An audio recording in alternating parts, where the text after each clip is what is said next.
Зачем чеченский боец отказался от победы и отдал ее своему сопернику? Встречались непобежденные бойцы Шадид Абдурзаков с рекордом 5-0 и Адилет Нурматов, в активе которого было 3 победы без единого поражения. Поединок продлился все 3 раунда. Нурматов заметно превосходил соперника в стойке, умело использовал удары ногами и локтями. Даже комментаторы отмечали, что кыргызстанец отличился точными ударами в голову и превосходно контролировал оппонента в партере.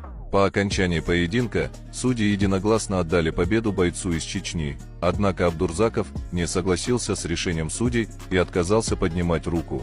Он показал на визави из Кыргызстана, давая им понять, что победителем является он. Таким образом, он буквально заставил судей пересмотреть решение, в итоге добился своего.